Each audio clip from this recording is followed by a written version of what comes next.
Hi, my name is John Podlaski. I'm the author of Death in a Triangle. Today I'm going to read a couple pages of the first chapter for you.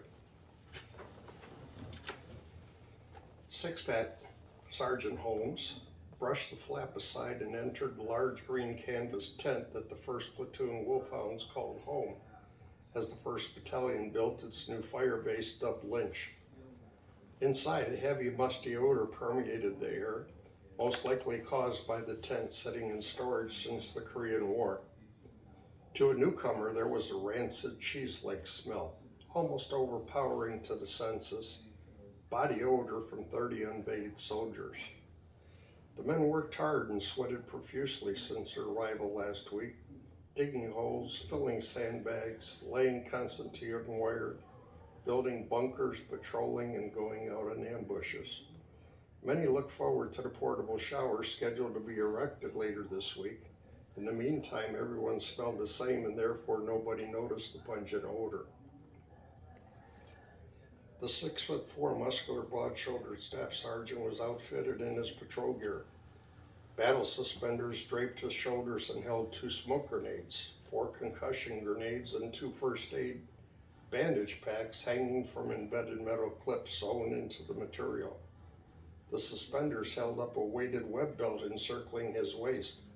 Attached were 2 ammo pouches and 4 18-round magazines in each, and 2 canteens of water, one over each hip.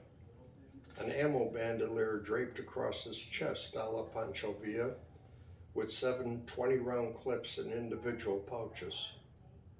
Six-Pack's pockets on both his blouse and pants bulge outward, stuffed with sea ration tins, a map, bug spray, a couple of flares, and other necessities he needed for the patrol.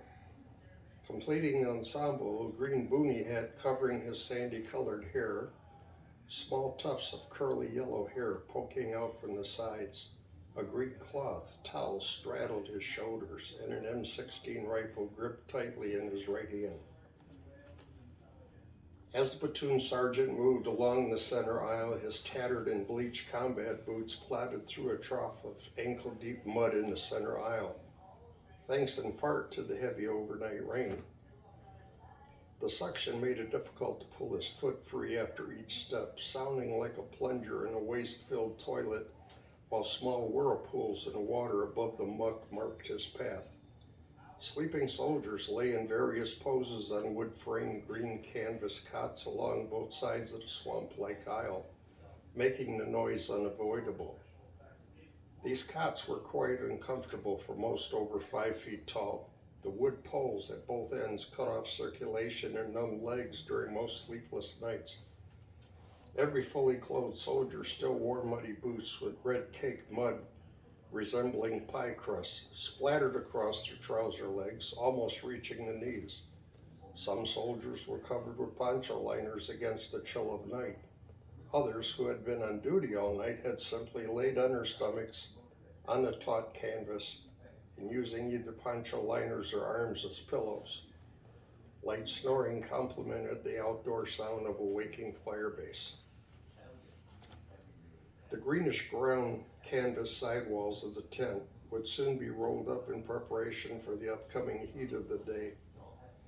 The tied rolls of tarp-like material usually hung suspended just above the top layer of a 4-foot-high wall of sandbags surrounding each of the 5 identical tents of the company. A gentle breeze flowed through the length of the bay from one end to the other.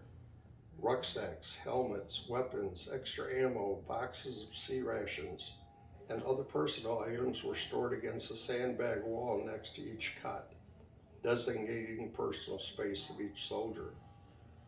1st Platoon's tent was the closest to the artillery batteries, but furthest from the battalion operations bunker and mess tent, which stood near the center of the compound.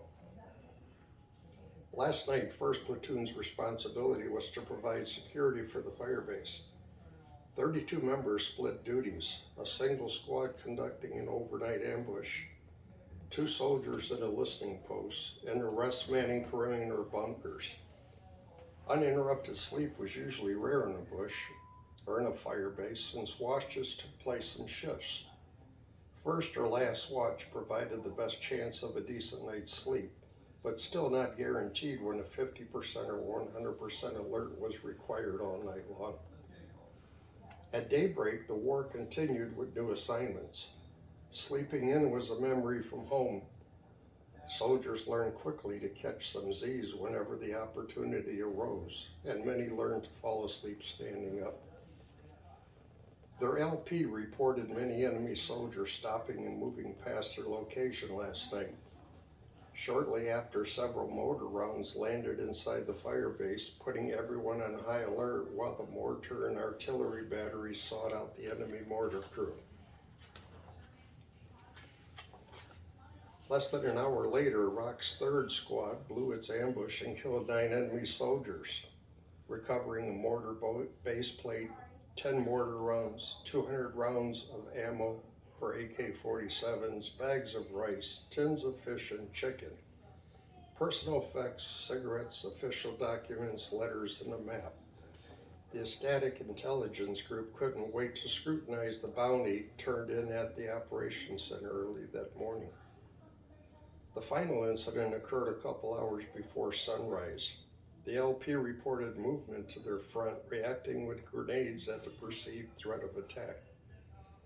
The enemy soldiers turned out to be a family of rock apes, tossing large stones at them in retaliation for trespassing into the animal's domain. Updates of incidents occurring outside of the firebase normally circulated slowly. However, Polak, John Kowalski, and L.G. Lewis Gladwell's experience on LP with the rock apes had spread like wildfire. Rock's ambush squad and LP returned this morning to a barrage of jokes and teasing, making for a humble day. Six-Pack kicked the boots hanging over the end of the cot. Clumps of dried mud dropped off and fell into the swamp, causing splashes and rippling in the still water. Let's go. Everyone up. He kicked the next pair of boots and watched pieces of red pie crust drop and splash.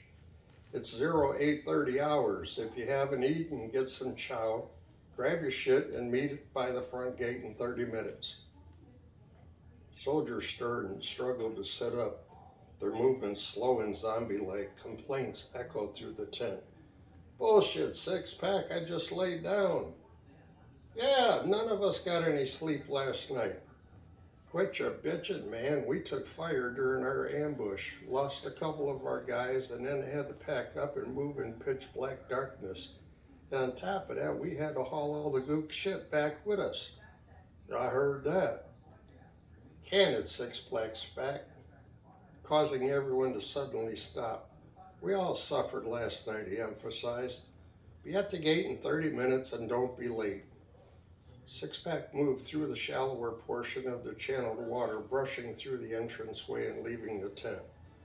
The complaining resumed as soldiers gathered equipment and left the tent in small groups. Polak and LG walked out together and headed to the mess tent for some breakfast. I hope we don't hear any more shit about the monkeys last night, LG offered. Yeah, me neither, bro. I about shit my pants when that happened, though. You and me both, brother. That was the scariest night since me being here. Well, thank you for listening. If you want to know any more about what happens next, be sure to get my book, Death in a Triangle, wherever good books are sold. Thank you again.